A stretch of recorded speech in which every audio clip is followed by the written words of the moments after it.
Χαίρομαι που είστε εδώ, ακόμα και αν ξέρω ότι είναι υποχρεωτικό. Χαίρονται. Χαίρομαι, εντάξει, χαίρομαι. Αλλά αφού το λέτε χαίρεστε, χαίρεστε. Θα μιλήσουμε για θέματα που σας αφορούν άμεσα ή έμεσα, θα το δούμε. Μπορεί να κάνετε ερωτήσεις στο ενδιάμεσο, δεν έχω θέμα. Απλώς να θυμάστε ότι απαντάω. Αυτό θα το έχετε, ας πούμε, σαν πλαίσιο. Και η ιδέα είναι να μιλήσουμε για θέματα που αφορούν τον ελληνισμό, σε μια φάση που για μερικούς από εσάς αναρωτιούνται αν έχει κάποιο νόημα, αν δεν έχει κάποιο νόημα. Δεν ξέρω αν θα το σχετίσουμε με το Πάσχα, θα δούμε. Δηλαδή κάθε φορά ο ελληνισμός περιμένει την Ανάσταση. Και θα δούμε και πώς λειτουργούν μερικά δεδομένα. Απλώς θα ήθελα πριν αρχίσω, νομίζω θα το επιτρέψει και η πίτσα, να σας δώσω μερικά στοιχεία τα οποία δεν το μπορεί και να μην τα ξέρετε, που αφορούν ένα πλαίσιο το οποίο μας επηρεάζει πολύ θετικά, αλλά επειδή είμαστε σε μια χώρα όπως και στην Ελλάδα όπου η κινδυνολογία και η σωμοσιολογία κυριαρχεί, όταν έχουμε καλά νέα πρέπει να τα μάθουμε. Άρα, έχετε μάθει, ας πούμε, χθες τι έγινε σαν καλό νέο σε επίπεδο διακρατικό που αφορά την Κύπρο ή δεν έχετε ιδέα? Γιατί άμα δεν έχετε ιδέα, γιατί να είσαστε χαρούμενοι? Θα το θέσω αλλιώς. Θα σας βάλω λίγο στο πλαίσιο. Σε κάποια φάση ήμουν σε ένα λύκειο που μου έλεγαν τα παιδιά, εμείς δεν πρόκειται να μείνουμε στην Κύπρο, θα φύγουμε. Αλλά τους είπα, είναι πολύ απλό, παιδιά, θα ζωγραφίσουμε τη Μεσόγειο και πριν φύγετε θα δούμε που θα πάτε. Αλλά τους είπα, άμα βάλετε μια γραμμή οριζόντια, η Ευρώπη είναι από πάνω, η Αφρική είναι από κάτω. Λέω, προτιμάτε πάνω ή κάτω? Μου είπαν πάνω. Όχι. Μετά είπα, θα χωρίσουμε τη Μεσόγειο έτσι, κάθετα, στο κέντρο. Και τους είπα ότι τα πετρέλαια είναι μόνο δεξιά. Μου λένε εμείς δεξιά. Λέω, άμα πάνε πάνω και δεξιά, είναι εκεί που είναι η Κύπρος. Άρα, λέω, θέλω να πω μερικές φορές, πριν φύγετε, τουλάχιστον να ξέρετε που είστε. Άρα, αυτό που έγινε, σας το λέω έτσι να το ξέρετε, έγινε μια συμφωνία μεταξύ 4 χωρών. Άρα τα λέω στη σειρά, δείχνω το χάρτη όπως τον βλέπετε εσείς, πάει ας πούμε από Ισραήλ, Κύπρος, Ελλάδα και Ιταλία. Και θα υπάρχει ένας αγωγός φυσικού αερίου που θα συνδέσει στις 4 χώρες. Αυτός ο αγωγός θα ξεκινάει από την περιοχή όπου βρίσκεται το κοίτασμα Αφροδίτη. Είναι καλό νέο, κανονικά εδώ χαμογελάτε, ας πούμε. Για από ό,τι φαίνεται πρέπει να δούμε. Δεν έχετε πινακίδες που λένε χαμογελάστε, χειροκροτήστε. Όχι. Λοιπόν, άρα κανονικά εσείς προς το παρόν, εσείς, εμείς τώρα εδώ που είμαστε στην Κύπρο, ξέρετε ότι είστε απομονωμένοι ενεργειακά. Δηλαδή το ρεύμα αυτό. Από πού έρχεται αυτό το ρεύμα, ξέρετε? Όχι, συνήθως είναι άδεια. Το ηλεκτρικό ρεύμα. Άρα βλέπετε συνήθως κανονικά ανεμογεννήτρες και λέτε μάλλον θα είναι από εδώ. Είναι ένα πολύ μικρό ποσοστό που έρχεται από αυτό. Στην πραγματικότητα έρχεται από πετρέλαιο. Άρα επειδή κάνετε και φυσική και χημεία, να θυμάστε ότι όταν καίτε πετρέλαιο για να φτιάξετε ρεύμα, είναι πολύ δαπανηρό με πολύ κακή αλλαγή ενέργειας. Το πετρέλαιο είναι πάρα πολύ καλό όταν θέλετε να ζεστάνετε κάτι, αλλά όταν θέλετε να το μετατρέψετε σε ρεύμα, χάνεται μεγάλο ποσοστό. Άρα τώρα τι γίνεται ουσιαστικά? Στην Κύπρο φέρνουμε πετρέλαιο, το καίμε και έτσι έχετε ρεύμα. Άμα δεν σας φέρει κανένας πετρέλαιο, δεν έχετε ρεύμα. Αυτό λέγεται εξάρτηση. Τώρα, επειδή έχουμε κοιτάσματα, όπως το κοιτάσμα Αφροδίτη, θα μπορούμε αντί να καίμε το πετρέλαιο, σε πρώτη φάση να καίμε το φυσικό αέριο. Άρα γιατί έχει αυτό ενδιαφέρον? Γιατί είναι 5 φορές πιο φθηνό. Το άλλο που πρέπει να καταλάβετε είναι ότι έχοντας φυσικό αέριο, σιγά σιγά θα έχετε φυσικό αέριο στο σπίτι σας. Δικό σας φυσικό αέριο. Κυπριακό φυσικό αέριο. Τώρα θα μου πείτε, μας ενδιαφέρει μας? Θα σας ενδιαφέρει το χαζιλίκι. Εξηγώ. Άμα το φυσικό αέριο το παίρνετε από το εξωτερικό είναι 21 ευρώ η μονάδα. Αν το παράγετε εσείς, είναι 3. Έχετε και ένα άλλο κερασάκι της υπόθεσης, γιατί το παράγετε εσείς με δικούς σας ανθρώπους. Που σημαίνει ότι η διαφορά που έχουμε κάνει θα είναι επιπλέον για σας. Άρα, για τις θέσεις εργασίας, για να καταλάβετε πόσο είναι εύκολο το πλαίσιο. Ας πούμε, θέλετε να κάνετε σπουδές σε έναν τομέα. Μερικές φορές λέτε σε ποιον τομέα να πάω. Αν έχω μέλλον σε αυτό που θέλω να κάνω. Άρα, αυτοί που θέλουν να κάνουν πράγματα τα οποία είναι πολύ παράξενα, δεν μας πειράζει, θα το συνεχίσουν. Γιατί ούτως ώστε θα είναι σπάνιοι σε κάθε κοινωνία. Αυτοί που δεν ξέρουν ακριβώς τι να κάνουν, λέω απλώς ότι για τον ελληνισμό αυτή την περίοδο συμφέρει να κάνετε πράγματα που αφορούν άμεσα ή έμεσα την ΑΟΣ. Άρα θα μου πείτε τι σημαίνει αυτό. Αυτό σιγά σιγά χάνει λίγο. Ναι. Μάλλον είναι η μπαταρία του. Ανεκοκίνησε η μπαταρία και πήγαινε. Από τα καλά νέα. Είναι καλά. Ωραία. Ανεκοκίνησε. Ωραία. Ούτως ή άλλως μπορεί και να μ' ακούτε και έτσι, δεν γίνεται. Ωραία. Για να δοκιμάσουμε έτσι, να δοκιμάσουμε.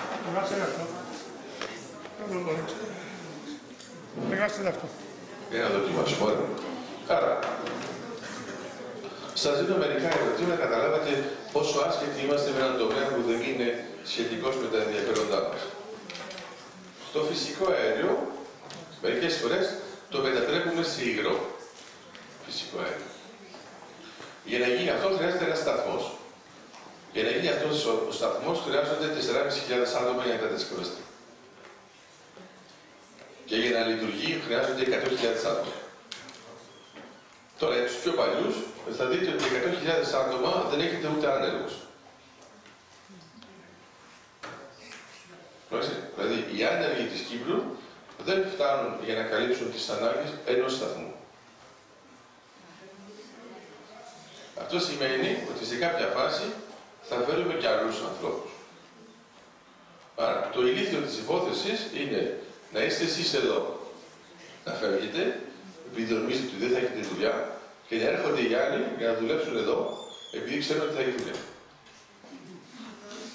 Δηλαδή, εδώ πρέπει να το έχεις.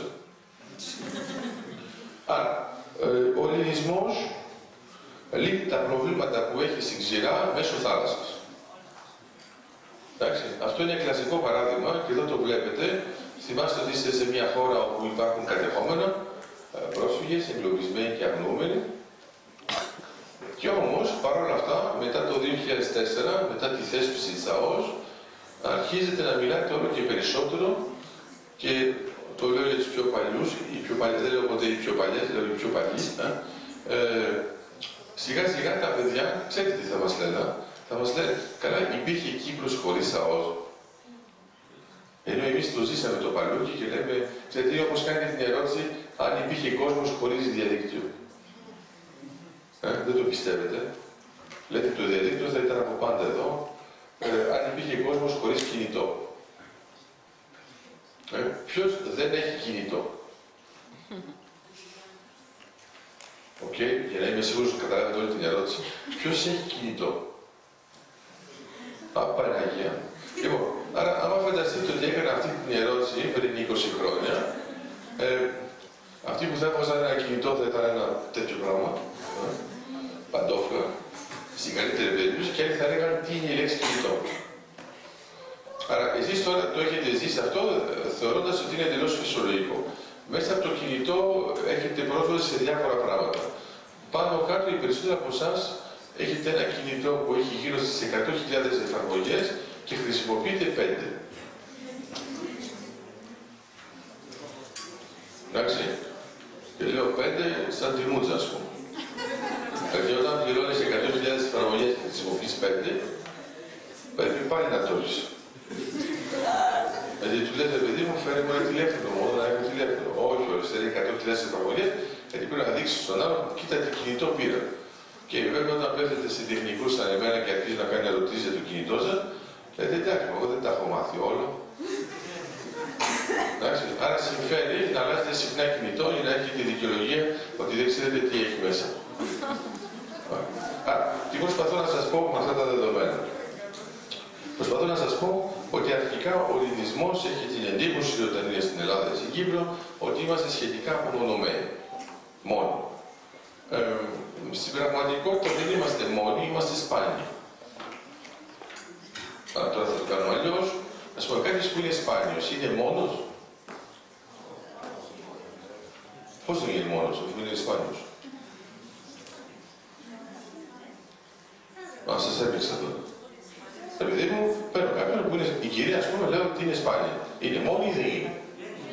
Και βέβαια είναι αφού είναι σπάνια.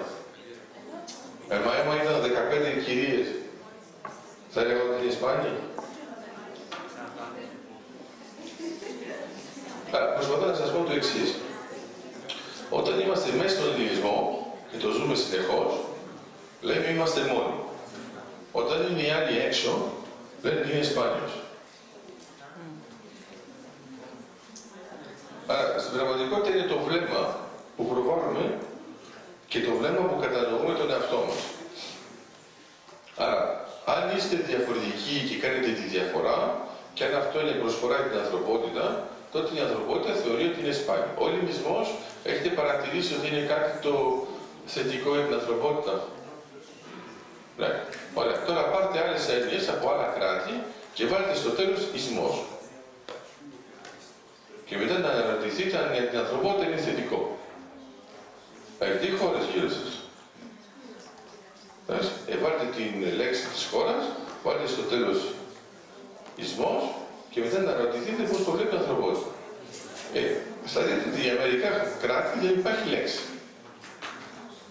Μετά θα δείτε ότι για άλλους ισμούς που θεωρούσαν ότι ήταν αιώνια εδώ, έχουν τελειώσει. Άρα δίνω ένα παράδειγμα για τους πιο παλιούς πάλι, γιατί εσείς δεν το ζήσατε. Όταν υπήρχε η Σοβιετική Ένωση, οι πιο παλιοί έλεγαν ότι αυτό θα είναι αιώνιο. Διάρκεια του αιώνιου, 68 χρόνια. Καταλάβετε πόσο μικρό είναι, σε 8 χρόνια η Ευρωπαϊκή Ένωση θα το έχει κάνει. Αλλά το πιο είναι το αστείο, είναι ότι όταν είχαμε Σοβιετική Ένωση, λέγαμε θα είναι αιώνιο και τέλειωσε. Όταν έχουμε Ευρωπαϊκή Ένωση, λέμε θα πεθάνει συνεχώς και είναι ακόμα εδώ. Άρα είναι το ίδιο με τον ελληνισμό. Ο ελληνισμός συχνά μας θυμίζει, για όσους ζουν και στην Ευρώπη, τον Βολτέρο. Ο Βολτέρος είχε μια αλληλογραφία. Ο Βολτέρος, ξέρετε τον Βολτέρο, έτσι. Κάτι τέτοια κυνηγήσει που σημαίνει ναι, αλλά βλέπω μόνο την κυρία που φαίνεται να είναι σπάνια αυτή την περίοδο, γιατί όλοι οι άλλοι έκαναν απλώς. Άρα, ο Γάλλος φιλόσοφος, πολύ σπουδαίος, αυτό δεν σας αφορά προς παρόν, αλλά αυτό που έχει σημασία είναι ότι ήταν πολύ γνωστός και διάσημος σε πολλούς, είχε επιστολές σε όλο τον κόσμο και συνεχώς έγραφε ότι θα πεθάνει. Σε όλους. Στάνταρ, εντάξει. Άρα έγραφε τώρα πεθαίνω, σε λίγο πεθαίνω, δεν νιώθω καλά, τρίζουν τα κόκαλά μου και μετά βέβαια τι γινόταν, ο άλλος τον οποίο το έγραφε αυτό πέθανε. Εντάξει, και αυτός μετά έπρεπε να βρει άλλον να λέει σε ποιον θα πεθάνει. Επάνω κάτω είναι έτσι ο ελληνισμός. Γι' αυτό αν προσέξετε, στην Ελλάδα λέμε η Ελλάδα ποτέ δεν πεθαίνει. Δεν λέμε ζει, λέμε ποτέ δεν πεθαίνει. Άρα είναι ένα ερώτημα, γιατί διαλέξαμε αυτό το πράγμα. Είναι πάρα πολύ απλό. Όταν λέτε δεν πεθαίνει σημαίνει ότι ζει, όταν λέτε ζει μπορεί να πεθάνει. Εντάξει, άρα θα το πάρουμε πάλι με το δεν ξεχνώ. Ας πούμε λες ότι το σύνθημα στην Κύπρο είναι δεν ξεχνώ. Άλλοι θα έλεγαν ρε παιδί μου γιατί δεν είπες θυμάμαι. Υπάρχει το ίδιο γιατί όταν θυμάσαι μπορείς να ξεχάσεις, όταν δεν ξεχνάς θυμάσαι. Δεν έχουν ακόμα τετραδιάκια που έχει δεν ξεχνώ πάνω. Τα καταργήσει. Α, δεν ξεχάσαμε. Ωραία. Πώς? Α, στα δημοτικά. Αλλά από ό,τι φαίνεται είναι του ελληνισμού έως το δημοτικό. Μετά είναι περασμένα ξεχασμένα. Άρα, όταν λέτε λοιπόν σε κάποιον, σ' αγαπώ. Σημαίνει πολύ απλά ότι μπορεί μετά όχι.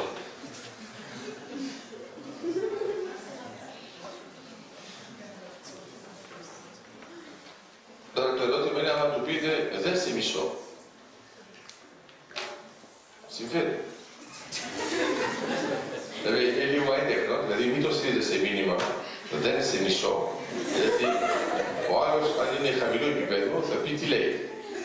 Ενώ βέβαια ο άλλος που είναι πιο πολύ του Χριστού θα πει α, είναι κοντά στην αμυσία, άρα ακολουθεί το αγαπάτε αλλήλους. Άρα, τι προσπαθώ να σας πω. Προσπαθώ να σας πω ότι ο ελληνισμός το πρώτο πράγμα που κάνει είναι ότι ασχολείται με τους άλλους. Φαίνεται παράξενο. Δεν είναι ούτε ελλαδισμός, δηλαδή δεν περιορίζεται σε μια περιοχή όπως είναι η Ελλάδα, όπως είναι η Κύπρος, είναι κάτι που εκπέμπει προς τα έξω. Άρα θέλω τώρα να συζητήσουμε το δικό μας το πρόβλημα. Ας πούμε ότι μένετε σε ένα φάρο, ο οποίος εκπέμπει, έχει φως παντού, εκτός από τον ίδιο το φάρο.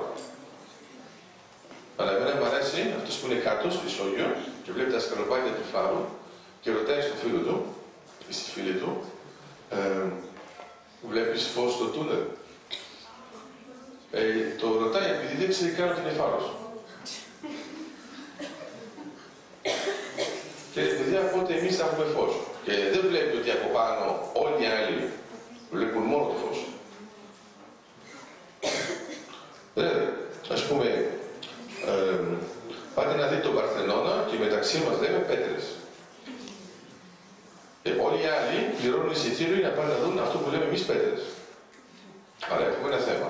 Ή όλοι οι άλλοι είναι κόπανοι και δεν έχουν καταλάβει ότι είναι μόνο πέτρες. Δηλαδή στον τουριστικό οδηγό λέει 3 αστέρια Παρθενώνα, ή μάλλον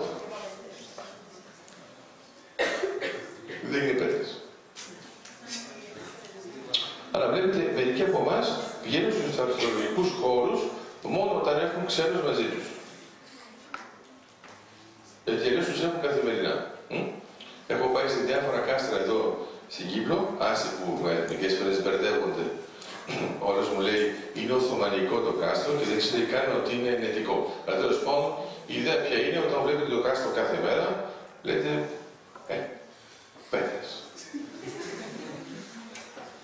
Ενώ το σπίτι σας είναι μπετό. Άρα αυτό που προσπαθώ να σας δείξω είναι το εξής. Αν πάρετε το νησί σας, τώρα αυτή η φάση θα είναι που θα σας στεναχωρήσω. Αλλά επειδή σας προετοιμάζω θα στεναχωρηθείτε λιγότερο. Θέλω να φανταστείτε πώς θα είναι το νησί σας σε 500 χρόνια.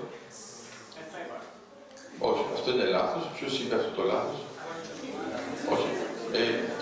Εμείς δεν θα υπάρχουμε. Αλλά το πρόβλημα ποιο είναι ότι στο νησί αυτό που θα υπάρχει σε 500 χρόνια είναι πάνω κάτω αυτό που υπάρχει εδώ και 500 χρόνια. Δηλαδή όχι το σπίτι σας. Άρα ποιος μένει σε σπίτι που είναι παλαιότερο των 50 ετών? Ένας. Ευτυχώς που δεν είπα αιώνα. Τον αιώνα τον αντέχει 100 χρόνια. Όχι, ναι. Ωραία. Άρα προσπαθώ να σας πω το εξής. Όταν διαλέγετε να φτιάξετε ένα νέο σπίτι, λέτε ότι είναι πάρα πολύ σπουδαίο. Λέω ότι και οι κυρίες δεν μένουν σε σπίτια 50 ετών. Τέλος πάντων, αυτές που είναι όρθιες φαντάζομαι ότι δεν συμμετείχαν στην. Αυτές μένουν σε 300. Στην πραγματικότητα, όταν φτιάχνετε ένα νέο σπίτι, το φτιάχνετε θεωρώντας ότι είναι πάρα πολύ σημαντικό και ότι θα το δώσετε στα παιδιά σας. Έτσι είναι. Κάπου φτάνει στα παιδιά. Ναι, και συνήθως ξεπουλείται από τα εγγόνια. Άρα, προσπαθώ να πω ότι κάνουμε πολλές κινήσεις μέσα στη ζωή μας, οι οποίες δεν έχουν και μεγάλο βάθος χρόνου. Εντάξει. Άρα, ασχολούμαστε πιο πολύ με την καθημερινότητα και όχι με το βάθος χρόνου. Ας πούμε, όταν έρχεται στο σχολείο, πολλοί από εσάς κοιτάζουν πώς λειτουργεί η ημέρα και όχι πώς λειτουργεί η εβδομάδα. Αυτοί που κοιτάζουν μόνο την εβδομάδα έχουν πρόβλημα με το μήνα. Και μετά καταλαβαίνουμε ότι αυτό που έχει σημασία είναι η χρονιά. Σας δίνω ένα παράδειγμα με τους καθηγητές σας. Ας πούμε ότι έχετε τελειώσει το πανεπιστήμιο, εντάξει, έχετε κάνει όλες τις σπουδές σας, έχετε κάνει και διδακτορικό, πρέπει να μετρήσετε πάνω κάτω πόσους καθηγητές είχατε στη ζωή σας. Αλλά είμαι εκεί που λένε έτσι. Σωστά, σωστά. Αλλά πόσο... Ο 200 θα πρέπει να κάνεις πολλά διακτορικά. Αλλά θα σου βάλω ένα 50, γιατί όπως ξέρετε, σήμερα βγαίνει το νέο 50 της Ευρωπαϊκής Ένωσης. Φαντάζομαι ότι το έχετε ήδη. Θα το δούμε πώς θα το κοιτάξετε. Στους 50 καθηγητές, το πιο πιθανό είναι να θυμάστε 5. Αν θα μου πείτε τι σπατάλια τώρα 45, το θέμα είναι ότι αυτοί οι 5 είναι αυτοί που καθόρισαν τη ζωή σας. Άρα αυτοί είναι οι δάσκαλοι. Παρόλο που ήταν καθηγητές. Δηλαδή είναι αυτοί που πραγματικά σας είπε σε κάποια φάση, ξέρεις, θα ήταν καλό να κάνεις αυτό, χωρίς να σου το επιβάλλει, και εσύ το διαλέγεις και λες, παιδιά, έχει αλλάξει η ζωή μου. Άρα, τους δασκάλους του ελληνισμού. Έχει ενδιαφέρον να κοιτάξετε αυτή την ακολουθία. Σοκράτης, Πλάτωνας, Αριστοτέλης, Λόγας Αρέσανος. Ο ένας είναι μαθητής του άλλου. Στη συνέχεια. Για τετράδα. Τώρα να σκεφτείτε, ας πούμε, σε παγκόσμιο επίπεδο, πόσες τετράδες τέτοιου τύπου έχετε, όπου να έχετε για παγκόσμιο επίπεδο 4 άτομα που είναι μπροστά σε όλους. Και ο ένας είναι ο μαθητής του δασκάλου του προηγούμενου. Θα δείτε ότι είναι πάρα πολύ σπάνιο και αυτή η σπανιότητα οφείλεται στο γεγονός ότι η διδασκαλία ήταν ανοιχτή, επέλεγαν ποιος θα είναι ο δάσκαλος και ποιος θα είναι ο μαθητής και μετά παρήχαν ένα έργο. Το ερώτημα τώρα όσο αφορά τον πληθυσμό. Πολύ συχνά ακούτε ότι εμείς ως Έλληνες είμαστε πάρα πολύ λίγοι. Σε ποσότητα. Συμφωνούμε? Δεν έχετε ακούσει ποτέ ότι ήμασταν πολλοί. Okay. Το ερώτημα είναι γιατί πότε ήμασταν πιο πολλοί από ό,τι είμαστε τώρα. Άρα έχει ενδιαφέρον είναι ότι σε κάθε περίοδος ο ελληνισμός πάντοτε λέει εμείς είμαστε λίγοι. Άρα, να θυμάστε λοιπόν ότι οι πολλοί συχνά είναι λίγοι και οι λίγοι για να επιβιώσουν πρέπει να είναι σπάνιοι. Άρα, όταν το λέμε αυτό, στην πραγματικότητα δεν συνειδητοποιούμε πώς μας βλέπουν οι άλλοι.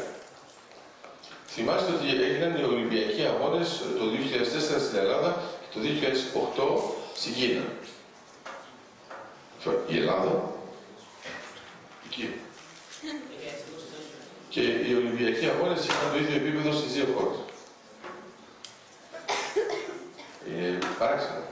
Δηλαδή έχετε από τη μια μεριά, ας πούμε, έχετε 11 εκατομμύρια Έλληνες και από την άλλη έχετε 1,5 δισεκατομμύρια Κινέζους. Εντάξει. Αλλά τα μεγέθη είναι εντελώς διαφορετικά. Ο ελληνισμός δεν λειτουργήσε ποτέ ποσοτικά. Ναι. Όμως η Ελλάδα μετά από εκείνον κάνει κάτι φορά σε οικονομικό τομέα, ενώ η Κίνα... Ποια κατηφόρα? Αυτό είναι οικονομική κρίση. Α, εσύ πότε γεννήθηκες? Πώς? Το 99. Άρα είσαι ακόμα του προηγούμενου αιώνα. Στο τσάκι. Θεωρείτε ότι είναι σπάνιο να είμαστε σε 2 αιώνες. Άρα εσύ τώρα που γίνηκες το 99, φαντάζομαι ότι το 96 δεν σου λέει τίποτα. Όχι. Άρα για τους άλλους όμως λέει, ας πούμε, ήμια. Άμα θες, φαντάζομαι ότι προτιμάς το 74 από το 2017. Όχι. Άρα το ξέρεις.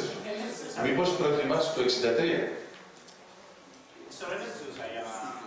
Το ξέρω ότι δεν ζούσε, γι' αυτό ρωτάς το άλλο.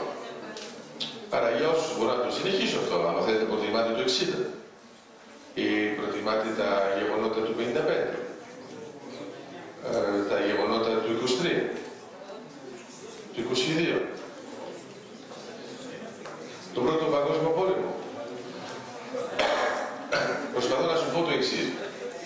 Όταν δεν έχεις ζήσει καμία από αυτές τις δυσκολίες, αυτή που ζεις δεν είναι η πιο σημαντική από όλες. Αυτό είναι φυσιολογικό. Άρα, για να σου το θέσω αλλιώς, ας πούμε ότι θα είμαστε εδώ σε 50 χρόνια και θα μιλάω στους επόμενους. Σε 50 χρόνια δεν θα λένε καν ότι υπήρξε κρίση τώρα. Θα έχει σβηστεί τελώς αυτή η ημερομηνία. Για έναν πολύ απλό λόγο, ευχαριστώ. Για έναν πολύ απλό λόγο είναι ότι τα δεδομένα τα οποία ζείτε τώρα μόνο κρίση δεν είναι σε σχέση με τις παλιές εποχές.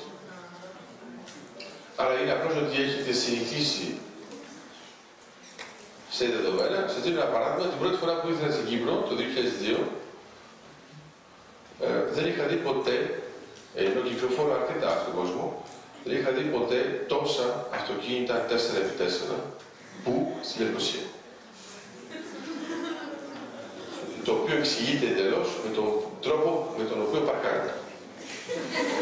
Δηλαδή χρειάζεται 4x4 για να μπορείς να παρκάρεις πάνω στο πεζοδρόμιο και μετά ρωτούσα ρε παιδιά, στη Γαλλία, στη Γερμανία που τα παράγουν δεν έχουν. Πού τα βρήκατε εσείς τώρα? Άρα μετά μου εξηγήσαν ότι υπήρχε μια κομπίνα, ήταν το δάνειο. Και υπήρχε και το δάνειο πάνω στο δάνειο. Όλος είχε δανειστεί για να πάρει το δάνειο. Και του λες, παιδί μου, μα τι μισθό είχες για να πάρει το αυτοκίνητο? Εγώ δεν είχα αρκετά, αλλά με το δάνειο του δάνειου έπαιρνε αυτό το αυτοκίνητο και το έκανε εσύ, πήγαινες πουθενά. Γιατί πρέπει να ξέρετε, τα 4x4 που είναι πεντακάθαρα, δεν είναι 4x4. Και μάλιστα, εγώ το βλέπω σε μερικούς, γιατί είμαι και καλεσμένος, όταν μπαίνουν στο αυτοκίνητο και είναι 4x4 που δεν λειτουργήσε ποτέ ως 4x4, έχει μπλοκάρει στο 2. Ναι, δηλαδή χρησιμοποιεί μόνο 2 κινητήρες ρόδες και όχι τις 4. Γιατί βέβαια ποτέ δεν πήγε σε ένα μέρος που θα ήταν χρήσιμο. Τι προσπαθώ να σας πω? Προσπαθώ να σας πω ότι αυτοί που έπαιρναν τότε τα 4x4 τα έπαιρναν απλώς επειδή ήταν χοντρά και φαινόταν από μακριά. Άρα, άμα πάτε στην Αυστραλία, θα δείτε ότι αυτοί παίρνουν άλλα αμάξια για να εξηγήσουν ότι είναι πλούσιοι. Και δεν έχουν καμία σχέση με τα 4x4. Ή μοιάζουν με τα δικά μας που παίρνουμε το Toyota. Με το πίσω. Το διπλό είναι για πολύ εξελιγμένα. Εγώ σου λέω τώρα αυτό έχει μόνο 2 θέσεις και το άλλο είναι άδειο. Και αυτά είναι τα πιο ακριβά της Αυστραλίας. Είναι εντελώς σικέ, γιατί τα παίρνουν μόνο οι Αυστραλίες. Τι προσπαθώ να σας πω? Άλλο το να δείχνετε κάτι και άλλο το να το χρησιμοποιείτε. Άρα, για τον υλισμό και για τα οικονομικά δεδομένα που έχεις. Σήμερα πραγματικότητα, το θέμα ότι εμείς ασχολούμαστε συνεχώς με οικονομικά προβλήματα και οικονομική μιζέρια κτλ. Οφείλεται σε ένα απλό γεγονός ότι δεν έχουμε καταλάβει ότι σε βάθος χρόνου αυτό που έχει σημασία είναι η στρατηγική. Άρα, επειδή ο λογισμός ήταν πάνω από μια μικρή ποσότητα, εσείς βρείτε στρατηγική.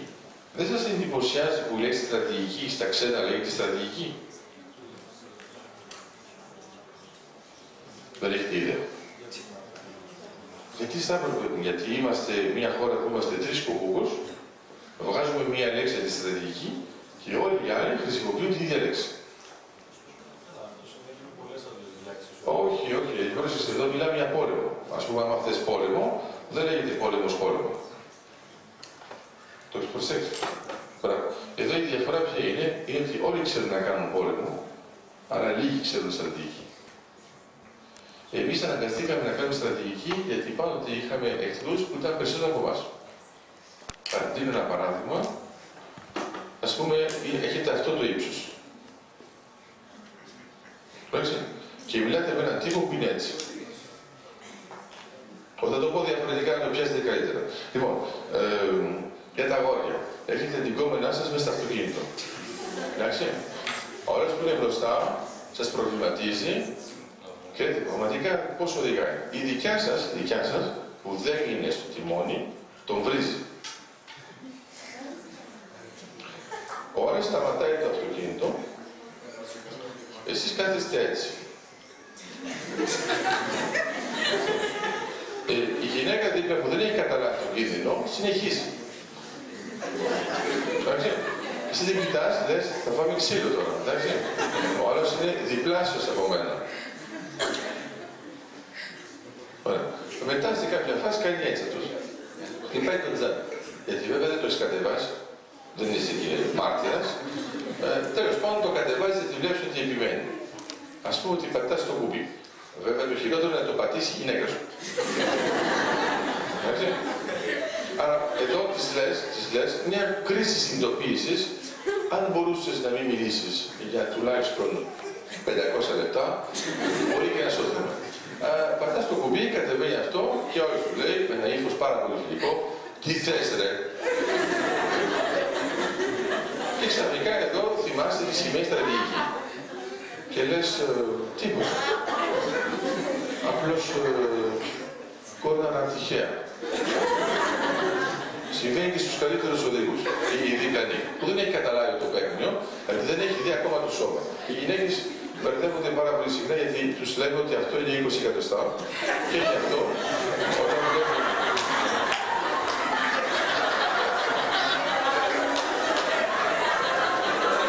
Έχετε πέσει στην παγίδα.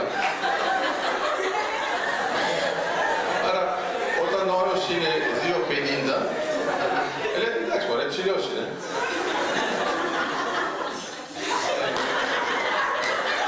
Μετά του λες, εγώ δεν είμαι 2,50, εντάξει, και αυτό της φαίνεται να είναι τουλάχιστον 150 κιλά. Εγώ βρεμένος κοντεύω τα 70. Άρα, για να μην είστε νεκρός, την επόμενη φορά της κάνετε ένα briefing. Της λες, αν είναι πολύ μικρό το αμάξι, αν είναι πολύ μικρός ο τύπος, κάνε ό,τι θες. Αλλιώς, άσε μη σιγούμε στα αμάξι μου. Ξέρετε, μερικές φορές που τα νευριάζουμε με τους άλλους, είναι πάρα πολύ απλό. Εγώ το κάνω σαν άσκηση. Δεν θέλω να φανταστείτε ότι ξαφνικά ο άλλος είναι διπλάσιος. Δηλαδή ξαφνικά είστε πολύ πιο ήρεμοι. Εντάξει. Άρα είναι το θέμα της συνειδητοποίησης. Το πιο ωραίο, εμένα μου αρέσουν ειδικά οι Σπαρτιάτες, από την Πελοπόννησο, είναι ότι όταν έρχονται πολλοί Πέρσες, πολλοί, μιλάμε πολλοί, και αρχίζουν να πετάνε τα βέλη τους, το μόνο που λέει οι Σπαρτιάτες, ωραία, θα πολεμήσουμε με σκιά. Γιατί είναι τόσα πολλά τα βέλη που καλύπτουν τον ήλιο. Βέβαια, εμείς θα λέγαμε ακριβώς το ίδιο. Οι δύο άντρες γελούν, σου λένε, το πόλεμο με τη γυναίκα το έχετε πάθει ήδη. Διακρίνουμε ένα ρατσισμό όμως. Άρα, στην πραγματικότητα είναι πώς νιώθεις. Άρα, προσπαθώ να σας δώσω μια εξήγηση σε αυτή τη μάχη. Κανονικά, άμα κοιτάζατε ποιοι είναι οι Σπαρτιάτες και ποιοι είναι οι Πέρσες, ήταν δεδομένο ποιος θα νικήσει. Οι Πέρσες, τους καλύτερους πολεμιστές, τους έλεγαν αθάνατους. Οι καλύτεροι πολεμιστές των Σπαρτιατών είναι θνητοί. Αυτό που έγινε είναι ότι οι θνητοί έμαθαν στους αθάνατους πώς να πεθαίνουν. Οι πριν δεν το ξέραν. Ενώ ήταν πολύ απλό, αρκεί να συναντήσει Σπαρτιάτη. Τι προσπαθώ να σας πω με αυτά τα παραδείγματα. Είναι ότι πρώτα απ' όλα πρέπει να έχεις μια αξία εσωτερική που μπορεί να μην την βλέπουν οι άλλοι. Τώρα κανονικά, εντάξει, δεν με παρακολουθείτε όλοι, μερικοί κάνουν τα δικά τους ή έχουν το κινητό τους και έχουμε τις καθήτριες που είναι Σούζα. Σου λένε, άμα καθίσουμε θα γίνει μπάχαρος, έτσι δεν είναι. Και στην πραγματικότητα το γεγονός ότι σηκώνονται αυτές ήδη είναι απαξιωτικό.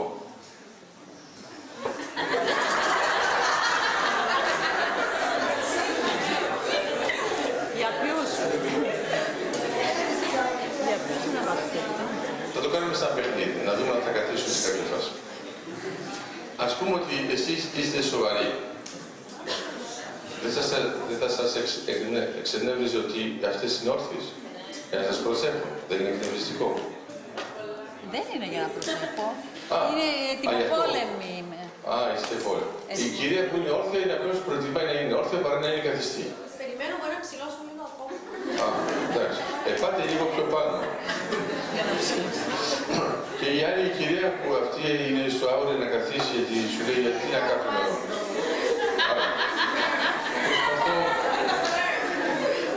Έχουμε και την Νίκουλη που κάθεται λίγο από εδώ, λίγο από εκεί, λίγο από εκεί. Ωραία. Άρα, προσπαθώ να σας πω το εξής. Στην πραγματικότητα τους δίνεται αφορμή να κάνουν αυτό. Δηλαδή, μόνοι σας το κάνετε. Δηλαδή, άμα όλοι ήσασταν σε ένα πλαίσιο θετικό και συμμετέχετε, θα ήταν όλες καθιστές. Και θα θεωρούσαν ότι εντάξει, είναι γελίο να είναι όρθια, αφού είναι μια χαρά τα παιδιά. Το γεγονός ότι μερικοί από εσάς απλώς αδιαφορούν ή ασχολούνται με άλλα ή κάνουν θόρυβο, σιγά σιγά ενεργοποιούνται και φαίνεται σηκώνονται. οι μαμάδες στην παιδική χαρά δεν είναι όρθιες, είναι καθιστές. Το φαντάζεσαι τι ξεφτύλα να είσαι μέσα στην παιδική χαρά και ξαφνικά να είναι η μάνα σου όρθια και να ελέγχει πώς παίζεις.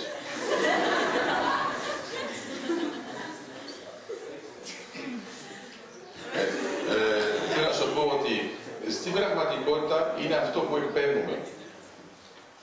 Είναι αυτό που εκπέμπουμε. Άρα, αν δεν σας ενδιαφέρει να μιλήσουμε για τον ελληνισμό, αρκεί να το πείτε, εγώ το κλείνω, δεν είμαι υποχρεωμένος να σας μιλάω, ούτε εσείς να ακούτε. Αφού δεν είμαστε στο κλασικό. Αλλά κανονικά εδώ θα έχετε μερικούς και θα κοιτάξουν προς τα εκεί.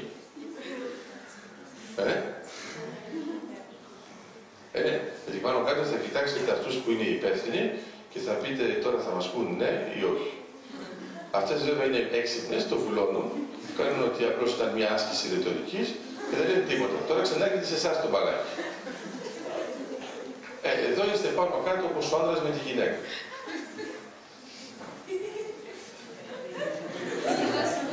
Εντάξει. Καλά περνάμε γιατί δεν καθίσουμε εδώ. Άρα,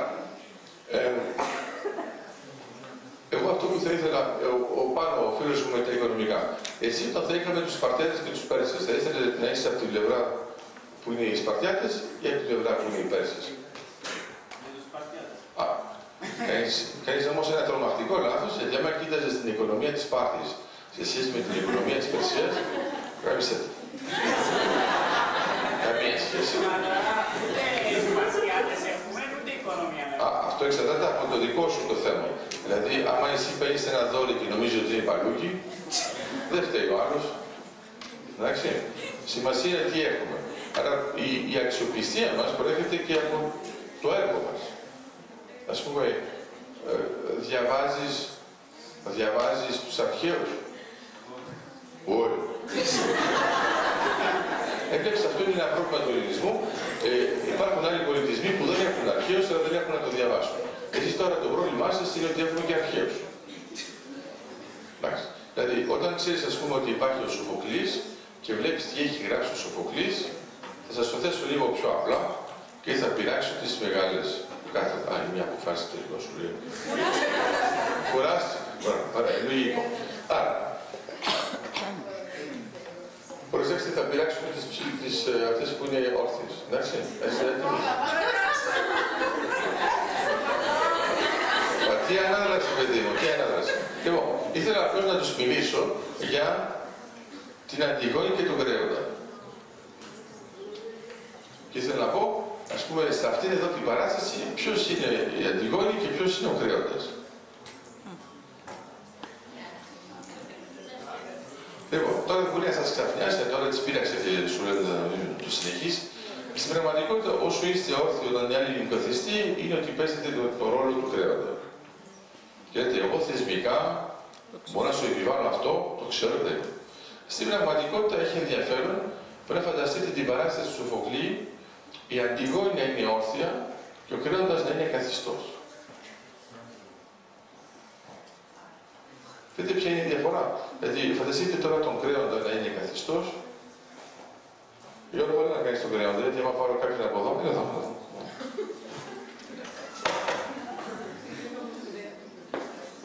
Φωτεινή είναι να κάνεις εδώ την Αντιγόνη. Αυτός είναι Κρέοντας New Version. Ας πούμε ότι εδώ είναι η Φωτεινή. Βέβαια όλοι σας είστε του τύπου Φωτεινή, εντάξει. Δεν μας άπλει, δεν είναι. Και γι' αυτό είναι μερικοί από εσάς που έχουν κουκούλες ενώ δεν έχει ήλιο. Λέω εγώ τώρα, ας πούμε, εντάξει. Άρα μην κάνετε τεστ νοημοσύνης αυτή την περίοδο. Είναι κακό. Άρα, το βλέπετε αυτόν εδώ.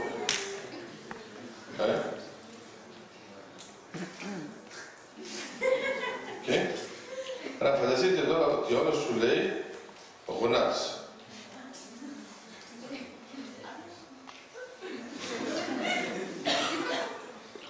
Εμείς είμαστε καθισμένοι, επειδή είμαστε καθισμένοι για να μας υπακούν οι άλλοι, τους λέμε να γονατίσουν. Και αυτήν εδώ δεν γονατίζει. Πανέμει θα σε βάλουμε φυλακή. Πάλι δεν γονατίζει. Ξέρεις το ρόλο σου. Ξέρεις. Αγχώθηκες.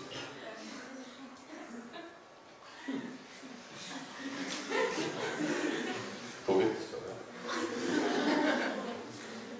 Όχι, τον ξέρει τον ρόλο της Αντιγόνης, είναι ακόμα χειρότερα από ό,τι νομίζετε, γιατί έχουμε κάνει και θέατρο. Σας αφήνω ήσυχος, γιατί μετά θα αγχωθείτε περισσότερο.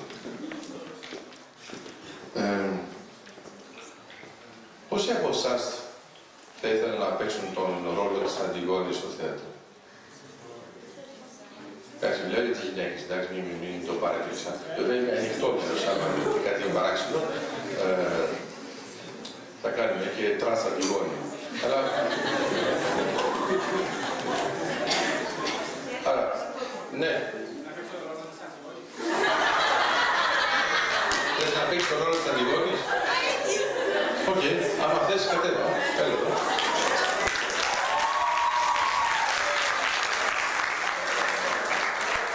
Ωραία. Επειδή αλλάξαμε το φύλλο... Ποια θέλει να παίξει τον Κρέοντα. Θα πείτε ποια θέλει να παίξει τον Κρέοντα. Σωστά, σωστά. Πίτσα, θες να παίξεις τον ρόλο του Κρέοντα? Ναι, να πάω να τον παίξω στην τάξη. Α, στην τάξη, μετά. Άρα, ποια θέλει να παίξει τον ρόλο του Κρέοντα? Α, η κοπέλα. Μπράβο, πάμε.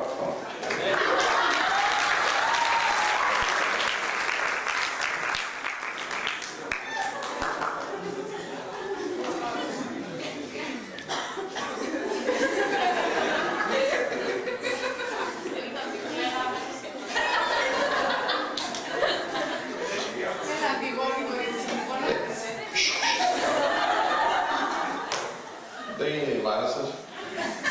Λοιπόν, είναι χαρακτηριστικό ότι όταν έρθει να καθίσει, ακόμα και αν κάθεται ανδρικά, εσύ έκανες πίσω.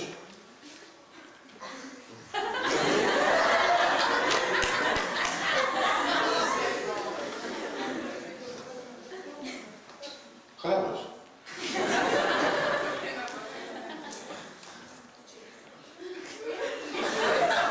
Σε χαλαρός. Είσαι έτοιμος να λιποθυμίσεις πως είσαι. Ωραία. Προσπαθώ να σας πω, οι περισσότεροι τώρα γελάτε και χαμογελάτε, αλλά δεν σηκώσατε τώρα το χέρι. Ούτε για το ένα, ούτε για το άλλο.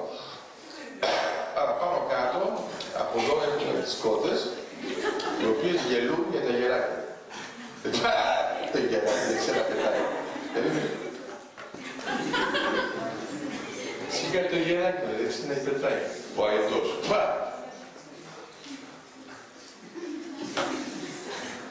Όχι, μην γελάτε, γιατί μιλάω με εσάς. Αν το σκεφτείτε ορθολογικά, είναι μόνο δύο που σήκωσαν και μας τα έγραψαν και το φύλλο. Τέλος πάντων.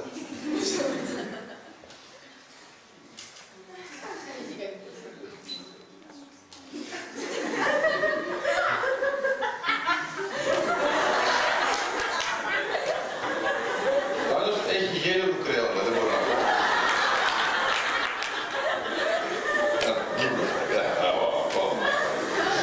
Εσύ θα πρέπει να συμβιβαστείς με τον ρόλο της Αντιγόνης. Λοιπόν, κάνε το Κρέοντα, παιδί μου.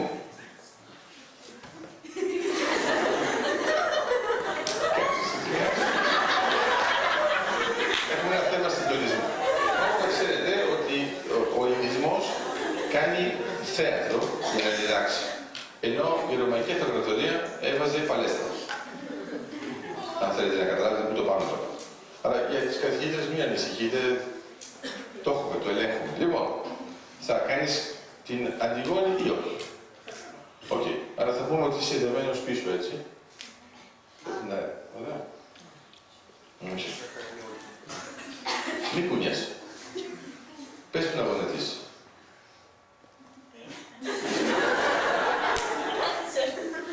Εσύ γιατί είσαι τεντωμένη τότε.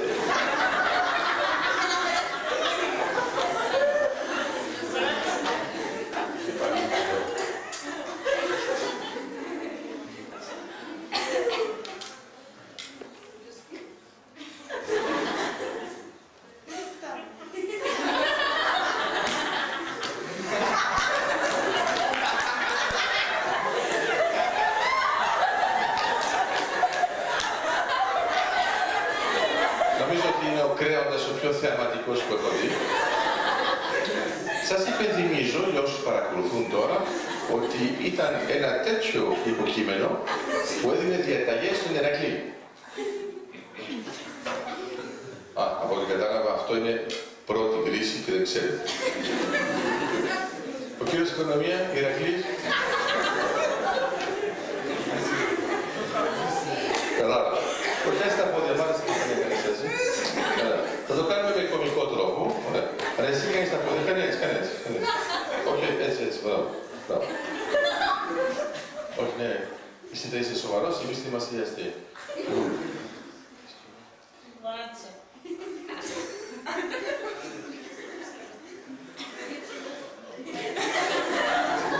Δεν κατάλαβες, ρε. Γονάτισε.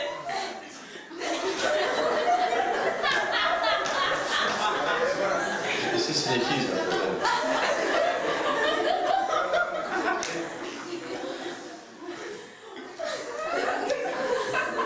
Τώρα κάνεις τα πόδια έτσι και τα δύο μαζί, γιατί γονάτισε τώρα. Αυτός είναι ο χρεώντας επιτυχημένος. Ωραία. Εσένα ποιος σου είπε να γονατίσεις. Αυτό είναι μια φράση που λέει και ο Ρίτσος. Λέει ότι για να γονατίσεις πρέπει εσύ να αποφασίσεις να γονατίσεις. Άρα είναι μερικοί εδώ που είναι γεννημένοι γονατισμένοι και πρέπει σιγά σιγά να τους σηκώσουμε. Τώρα θα σηκωθείς, έτσι είναι. Οκ. Άρα γονάτισες επειδή ήταν ο ρόλος σας, δεν είναι.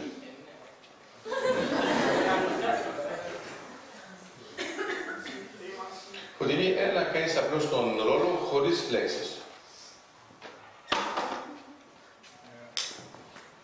Ναι.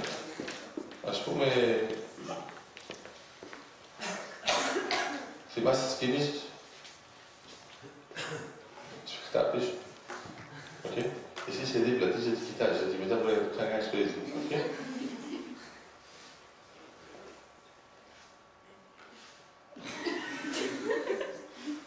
Δες τα παρελικά.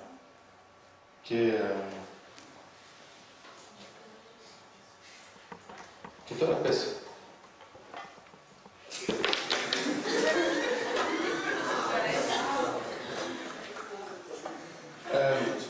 Όσοι θέλουν να το δοκιμάσουν αυτό στο σπίτι τους, θα το κάνετε χωρίς άδεια από τους δασκάλους.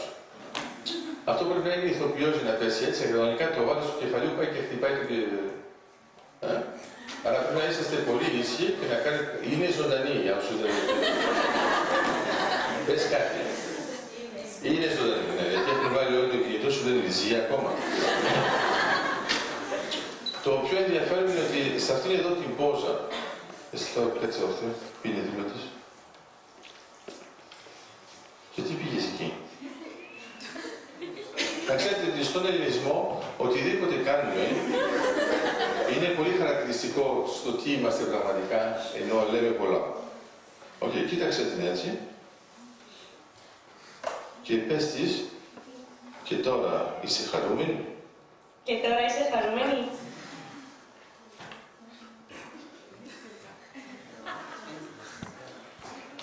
Βλέπεις ότι πριν γελούσες με έναν διαφορετικό τρόπο, εντάξει. Τώρα σε έχει πιάσει ένα νευρικό. Μόνο και μόνο αυτή η πόζα είναι ενοχλητική. Συμφωνούμε. Λοιπόν, να ξέρετε ότι εμείς κανονικά εδώ είμαστε τα παιδιά αυτινής. Της Αντιγόνης. Και δυστυχώς πολύ συχνά γινόμαστε τα παιδιά του κρέου. Σηκωθείτε, παρακαθίστε. Ευχαριστούμε πάρα πολύ για την βοήθεια.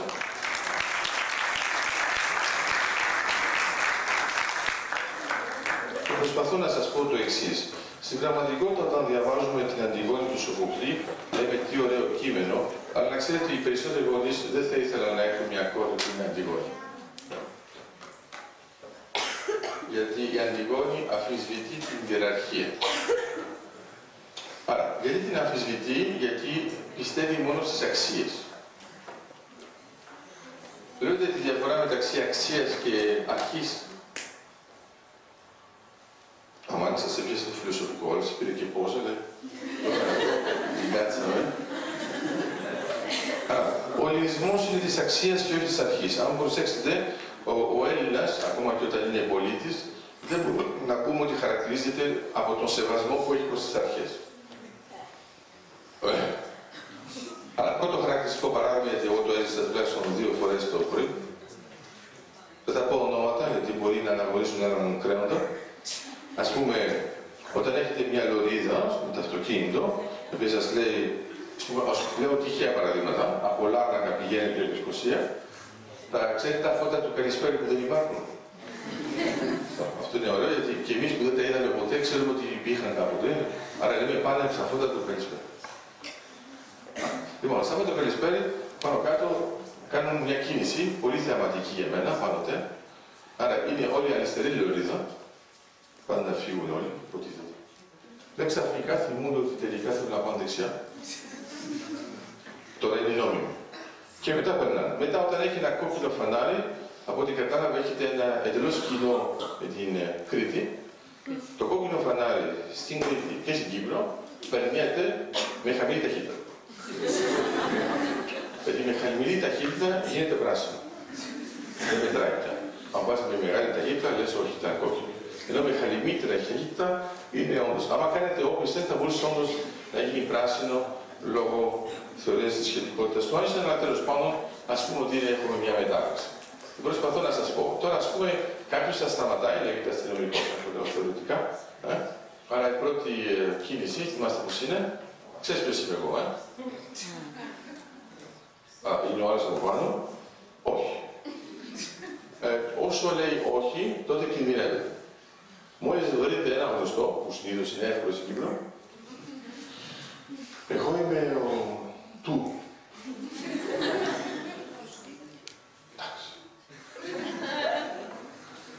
Αυτό λοιπόν είναι η σχέση μας με τις αρχές. Πολύ φιλικές σχέσεις, ελπίζω να καταλαβαίνετε, εντελώς απαξιωτικές. Το θέμα τώρα που θέλω να σας δώσω ένα παράδειγμα, αφορά τα αεροπλάνα. Οι Έλληνες όταν είναι στο εξωτερικό, εκπέμπουν ένα μήνυμα, ρε παιδί μου, ειδικά όταν είναι στα duty free. Άρα έχουμε φτάσει στο επίπεδο στην Ελβετία να λένε στα ελληνικά, ενώ είμαστε Ελβετία, να βγούμε από τα duty free. Να δείτε, σας παρακαλώ, έχει ανοίξει πύλη. Γιατί οι Έλληνες όταν πάνε στο εξωτερικό πρέπει να κάνουν ψώνια για όλο το χωριό. Αλλιώς δεν μπορούν να αποδείξουν ότι έχουν πάει στο εξωτερικό. Αλλά επειδή πάνε στην Ελβετία πρέπει να έχει σοκολάτες, και όχι τέτοιο. 400. Είναι αυτό που πάει κατευθείαν εδώ. Αλλά είναι άλλη εδώ. Τους βλέπετε λοιπόν μετά, από ό,τι φαίνεται, εμείς όταν είμαστε σε αεροπλάνο του εξωτερικού δεν έχουμε καταλάβει ότι έχουμε θέση. Όχι. Νομίζουμε ότι η παράσταση είναι ποιος παίρνει πρώτος και μετά μπορεί να φύγει αμέσως στο αεροπλάνο. Και να αφήσει τους μισούς έξω. Γι' αυτό τους πρόχνουν όλους. Και λέει θα περάσουν, πού θα πάει. Άρα αυτό κανονικά εμένα μου θύμιζε την εποχή που πηγαίναμε με το λεωφορείο με τη γιαγιά. Τώρα κανονικά κοιτάτε το εισιτήριο και βλέπετε ότι έχει ένα αριθμό. Δεν πάει κανένας άλλος εκεί πέρα. Όχι. Θα πάω εγώ μέσα. Και μετά βέβαια τι κάνω, την τεχνική της ακτής. Όπως ξέρετε, πριν πάτε για μπάνιο πρέπει να απλώσετε την πετσέτα σας. Και να μην είναι κανένας πάνω στην ΑΟ σας. Γιατί άμα πάτε μέσα και δεν έχετε απλώς την πετσέτα, όταν ξαναβγαίνετε είναι όλοι καθισμένοι πάνω σας. Άρα εδώ είναι πάνω κάτω η ίδια τεχνική, αλλά θέλω να σας δώσω ένα διαφορετικό παράδειγμα. Άμα τα ακούσετε αυτό, θα πείτε εντάξει, τώρα λέει κακά λόγια για τους Έλληνες. Θα σας δώσω το παράδειγμα που έγινε. Άρα στριμώχνονταν όλοι οι Έλληνες, εντάξει, δεν έχει ανοίξει πύλη και ξαφνικά έρχεται η εθνική ομάδα μπάσκετ, άρα η παράληπτη. Άρα είναι όλοι με καροτσάκια. Ξαφνικά όλοι αυτοί οι Έλληνες που ήταν στα σαρδέλες κάνουν όλοι πίσω. Ενώ πριν ήταν, μπορεί και να απογευθεί χωρίς εμάς. Αφήνουν όλα τα καροτσάκια να περάσουν. Οι Ελβετοί δεν περίμεναν να έχουν τόσα καροτσάκια και προσέξτε, έπρεπε τον καθένα να τον αλλάζουν καροτσάκι για να έχουν ένα καροτσάκι που μπαίνει στο διάδρομο. Και τα καροτσάκια τα κλασικά δεν μπαίνουν στο διάδρομο του αεροσκάφους. Αλλά φανταστείτε τώρα πόση ώρα περιμένουν, εντάξει. Δεν μιλάει κανένας Έλληνας. Τίποτα. Περνάνε όλοι και οι Ελβετοί μας κοιτάζουν έτσι. Είναι όντως από την Ελλάδα αυτή. Να σου πω. Και μετά, μόλις μπήκαν όλοι οι δικοί μας, ξανά στελεχωθήκαμε για να πούμε πρώτα. Και προσπαθώ να σας πω. Το πρώτο πράγμα είναι απλώς ότι, εντάξει, είναι συνήθες, το κάνουμε έτσι, δεν δίνουμε μεγάλη σημασία. Άρα παραμένει η αξία και θεωρούμε ότι αυτός που είναι ανάπηρος δεν έχει ανάγκη να σου ζητήσει να περάσει. Άρα εμείς, αν θέλετε, είμαστε φιλότιμοι χωρίς να μας πούν σας παρακαλώ, πηγαίνετε πιο πίσω για να περάσουν οι ανάπηροι. Καμία σχέση. Πήγαν όλοι πιο πίσω κανονικά. Τώρα το ερώτημα είναι το εξής. Προτιμάτε έναν λαό που κάνει καλά την ώρα στο πρώτο σκέλος και δεν κουνιέται θεωρώντας ότι έχει τον αριθμό του και περνάει πριν από τον ανάπηρο, ή προτιμάτε έναν λαό που είναι εντελώς ένα μπουρδέλο, αλλά όταν έχει ανάπηρος λέει παιδιά σεβασμός. Νομίζω ότι προτιμάμε το δεύτερο. Βέβαια αυτό δεν θα δυσυχάζει τις καθηγήτριες, γιατί έχουν το πρώτο σκέλος, δεν θέλουν πώς θα το ξεπεράσουν. Άρα είναι πάλι το ίδιο, άμα σας το έλεγα αλλιώς. Φανταστείτε τώρα ότι έχετε μια καθηγήτρια, θα πάρω αυτήν εδώ. Και ξαφνικά δεν είσαι καθηγήτρια. Φοβήθηκα, μην πήρα κανένα γονέα. Λοιπόν, άρα παίρνετε την καθηγήτρια και ξαφνικά έχει σπάσει το πόδι της. Είδες, είπαν, όχ, βλέπεις ότι σε αγαπούν κατά πάνω. Πολύ βαθιά με γεώτηση. Άρα, θα δείτε ότι η συμπεριφορά σας θα είναι εντελώς διαφορετική την ώρα του μαθήματος, παρόλο που μπορεί μερικές φορές να μην σας αρέσει. Διότι τώρα δεν βλέπετε την καθηγήτρια, βλέπετε τον πληγωμένο άνθρωπο. Θα δείτε ότι σε μερικές χώρες, λόγω κουλτούρας, δεν έχει καμία σημασία από τη στιγμή που μπαίνει μέσα στην αίθουσα. Πρέπει να είναι καθηγήτρια. Δεν μπορεί να μπει, μόλις μπαίνει, είναι καθηγήτρια. Τα δύο πόδια είναι ξεσπασμένα, να μην μπορεί να περπατάει, δεν μας ενδιαφέρει. Ανάπηρη να είναι καθηγήτρια. Και προσπαθώ να σας πω, σε εμάς αυτό δεν κολλάει. Στον ελληνισμό, ο νόμος είναι νόμος μόνο αν είναι ανθρώπινος. Βλέπετε. Σε άλλες χώρες, και το έθετε στο ρωμαϊκό δίκαιο, λέει dura lex, sed lex. Σημαίνει ο νόμος είναι σκληρός, αλλά είναι νόμος. Σημαίνει πρόβλημά σου. Ενώ σε εμάς είναι του τύπου, αφού δεν είναι ανθρώπινο, δεν μπορεί να είναι νόμος. Αυτό μας έχει δημιουργήσει μια πολύ καλή ισορροπία στο ανθρώπινο επίπεδο, αλλά μια πολύ μεγάλη δυσκολία στο πολίτευμα. Διότι πάνω κάτω βγάζουμε νόμους, οι οποίοι βγαίνουν έτσι, μόνοι τους. Και μετά μόνο μερικοί τους ακολουθούν όποτε θέλουν. Και αν τους ακολουθούν οι άλλοι, μας πάει μια χαρά, αν πρέπει να το κάνουμε και εμείς, μας δυσκολεύει. Αυτή η διαφοροποίηση, θα μου πείτε, μα είναι απαράδεκτη, γιατί δεν ακολουθούμε την νομοθεσία, την ομολογία κτλ. Ξαναφέρω το παράδειγμα τώρα της Αντιγόνης και το Κρέοντα. Άρα, το έχετε διαβάσει αυτό το κείμενο ή όχι? Αυτό είπαν ναι ή όχι, το αντίπα? Το διδάσκω. Το σώμα σας το έκανε. Εντάξει, κατάλαβα. Λοιπόν, ποιος το έκανε με το σώμα του, δηλαδή είπε Αντιγόνη σώμα μου. Άρα, πείτε μου, ποιος το έκανε? Την ερώτηση καταλάβατε? Όχι, αυτό καταλάβατε τώρα. Αλλά πάλι μόνος με την ανθρωπότητα. Λέω, ποιος παρακολούθησε ένα μάθημα όπου υπήρχε ένα άτομο σαν αυτές που μετακινιόταν και έλεγε κάτι για την Αντιγόνη? Κανένας.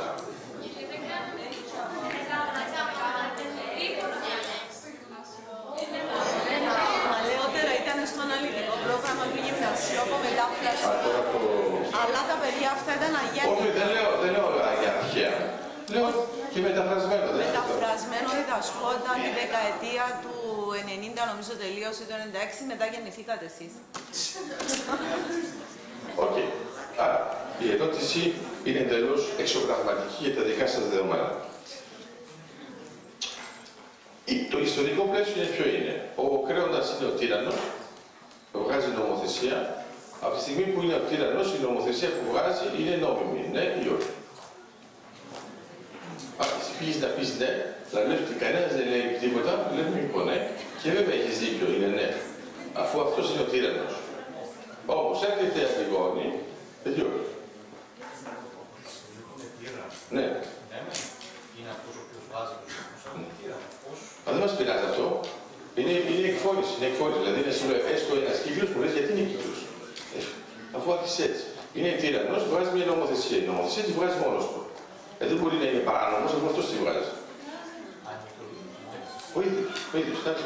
Είναι αυτό αναφορικό. Ωραία. Τώρα τι λέω, ας πούμε. Έρχεται η Αντιγόνη και η Αντιγόνη, αντί να υπακούσει τον νόμο που έχει εκδώσει ο Κρέοντας, άρα απλώς υπενθυμίζω ότι από ό,τι φαίνεται πρέπει να το υπενθυμίσω, υπήρχαν δύο άτομα τα οποία πέθαναν και ο Κρέοντας αποφασίζει ότι ένα από τους δύο ήταν προδότης. Κρατάω και λίγο suspense για να το πιάσουμε πιο ωραία. Λοιπόν, άρα, λένε ο ένας θα ταφεί, ο άλλος όχι. Απόφαση. Επίσημη, νόμιμη. Ωραία. Ας πούμε, εσείς τι θα κάνατε.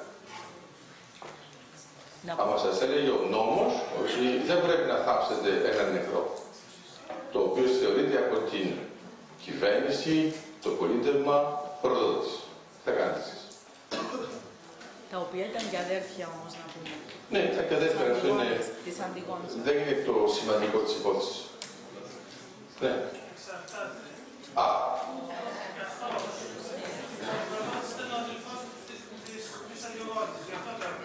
Όχι. Δεν είναι αυτό. Δεν είναι αυτό. Δεν είναι επειδή είναι ο αδελφός σου. Είναι ακόμα πιο βαθύ αυτό που θέλει να περάσει ο Σοφοκλής. Ναι.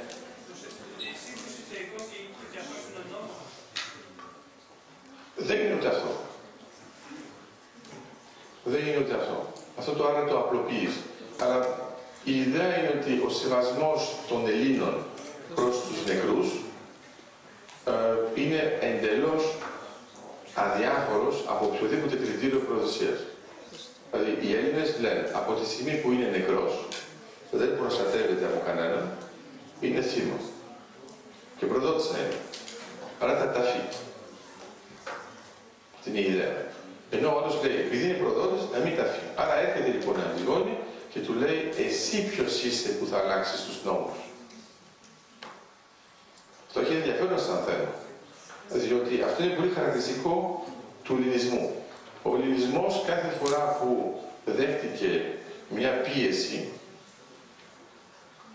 έπρεπε να αποφασίσει αν αυτό που βλέπει είναι σωστό ή όχι. Και εδώ μπαίνει το θέμα με το πρέπει και το πρέπον.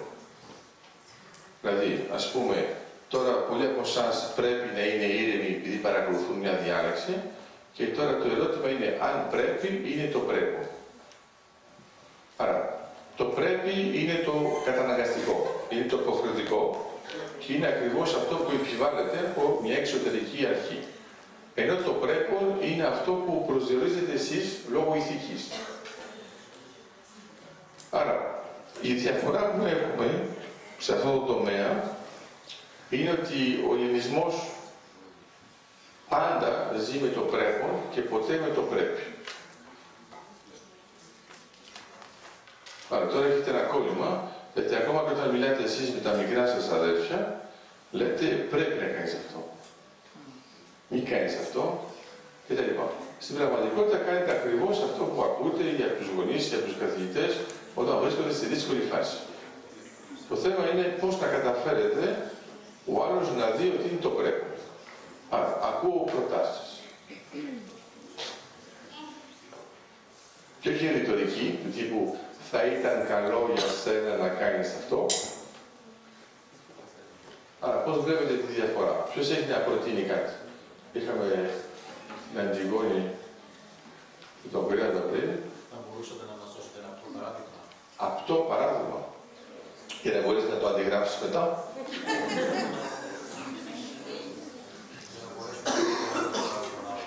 Ναι, θα να σου πω ότι όταν δίνεις διαταγές, είναι πρέπει ή πρέπον. Πρέπει. Okay. Όταν δίνεις συμβουλές, αλλά το έχεις το παράδειγμα.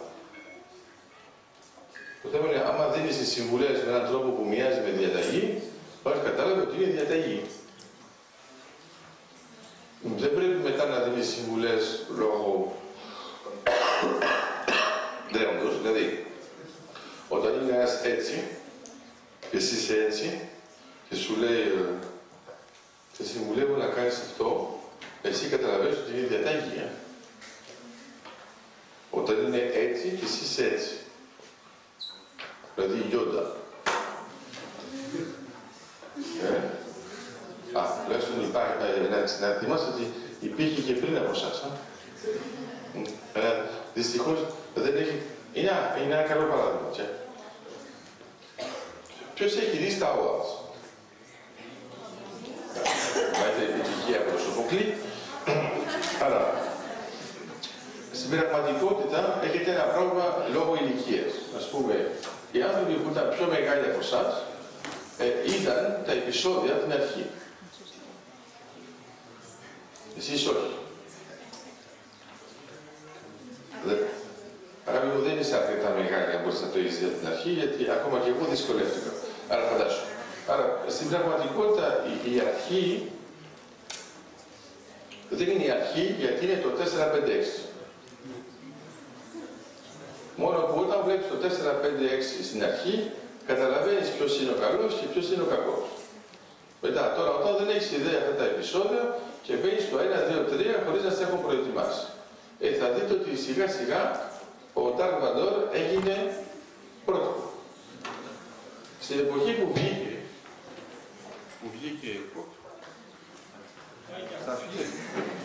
Δεν πειράζει, εγώ συνεχίζω ακόμα και μετά. Ή μάλλον θα πρέπει να το κλείσουμε σιγά σιγά. Όταν βγήκε το έργο για πρώτη φορά, όλοι καταλάβαιναν ποιος είναι ο ήρωας και ποιος καταπατάει ποιον. Τώρα, επειδή είδατε τα έργα, πριν γίνει ο κακός, αλλά το βρίσκεις θετικά, δοκιμάσου, το βρίσκεται θετικά φιλικό και δεν βλέπετε πότε θα αλλάξει. Εντάξει. Τώρα θέλω να φανταστείτε. Το Χίτλερ το ξέρετε? Μπορεί να φανταστείτε το Χίτλερ στον νηπιαγωγείο? Μα πήγε και αυτό στην νηπιαγωγείο. Πρέπει να ήταν έτσι. Άρα πρέπει να θυμάστε ότι πήγε στην νηπιαγωγείο, πήγε μετά και στο δημοτικό και τα κανονικά, ας πούμε. Έχει ενδιαφέρον γιατί σε κάποια φάση ήταν μαζί με τον Βίντισεν, τον φιλόσοφο. Και μάλιστα απέκτησε μια μεγάλη απέκτεια. Επειδή ο Βίντισεν ήταν βέβαια πολύ πιο έξυπνος από τον Χίτλερ, αλλά τέλος πάντων είχαν μερικές αντιπαραθέσεις. Το πρόβλημα είναι ότι δυσκολευόμαστε να φανταστούμε ένα κτίνος μικρό. Εντάξει. Το θέμα είναι ότι ακόμα και ένα κτίνος έχει παρελθόν. Σε κάποια φάση έκανε επιλογές και κατέληξε να είναι γενοκτόνος για την ανθρωπότητα. Εμείς τώρα θα ήθελα να σας πω το εξής. Μπορεί να φανταστείτε τον Χίτλερ στον νηπιαγωγείο και να τον εντοπίσετε. Εγώ νομίζω ότι οι περισσότεροι από εσάς δεν θα μπορούσαν καθόλου να τον εντοπίσουν και θα θεωρούσαν ότι ήταν ένα απόλυτο φυσιολογικό παιδί. Να θυμάστε ότι τα κτίνη είναι εντελώς φυσιολογικά στην αρχή.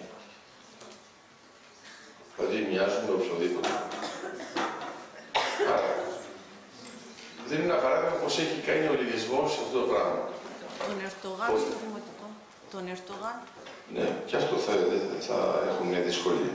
Άρα είναι μια καλή ερώτηση. Οι Έλληνες σκέφτηκαν κάτι που είναι πολύ παράξενο. Σκέφτηκαν ότι κάποιος όταν αρχίζει να είναι πολύ καλός, μπορεί να τον διώξουν. Δεν είναι κριτική, έχει σχέση με τα όστρακα.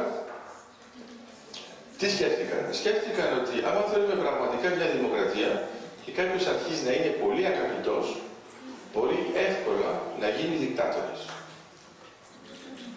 Άρα ψήφιζαν και έπαιζαν το όνομα, έχουμε αυτά τα όστρακα μέσα, και ψήφιζαν ότι θα διώξουμε αυτόν τον οποίο εμείς θα ψηφίζαμε. Έχει ενδιαφέρον σαν ασφάλεια πολιτεύματος, διότι έτσι κράτησε η δημοκρατία. Η ιδέα είναι ότι είχαν ζήσει τι σημαίνει δικτατορία, τι σημαίνει τυραννία, και μετά κατάλαβαν ότι μόλις κάποιος αρχίζει να διαφέρει και να απορροφάει ένα κομμάτι του πλήθους, τότε αυτός είναι επικίνδυνος για τη δημοκρατία. Βλέπετε ότι αυτές εδώ οι αξίες είναι λίγο παράξενες άμα τις σκεφτείτε. Είναι το ίδιο, πολύ συχνά λέμε ότι η δημοκρατία μας επιτρέπει να συζητάμε. Μας επιτρέπει να συζητάμε για να χάσουμε χρόνο. Οι δικτατορίες δεν χάνουν χρόνο. Οι δημοκρατίες χάνουν χρόνο για να μπορούν να βρουν μια νομοθεσία που να είναι ανθρώπινη. Άρα, χάνουμε χρόνο για το να επενδύσουμε σε βάθος χρόνου. Το γεγονός, ας πούμε, ότι θυμόμαστε, ας πούμε, τραγωδίες, χωρίς να ξέρουμε ακριβώς τι έκαναν τότε, μας ξαφνιάζει. Το θέμα είναι ότι η επικαιρότητα που έχουν αυτές οι τραγωδίες είναι πολύ παράξενο. Δηλαδή, τώρα διαβάζετε ένα μυθιστόρημα της δεκαετίας του 70 και τέτοια παιδιά, χάλια. Τώρα διαβάζετε ένα πράγμα που έχει 2.000 χρόνια και δεν πάει καλά. Ξέρετε ποια είναι η διαφορά. Ο ένας έγραψε για τη μόδα και έγραψε για να φαίνεται και ο άλλος έγραψε επειδή το είχε ανάγκη. Και σε βάθος χρόνου γίνεται. Άρα, προσέξτε λίγο τις μόδες. Βλέπω τώρα ότι έχει περάσει η μόδα και στα αγόρια, ακόμα και στο κούρεμα. Στις μόδες προσπαθούμε να μοιάζουμε με τους άλλους για να πούμε ότι είμαστε σαν τους άλλους. Και ο ελληνισμός αποφάσισε να μην είναι της μόδας και έτσι έγινε διαχρονικός. Αυτό ήθελα να σας πω. Να είστε καλά, καλή συνέχεια.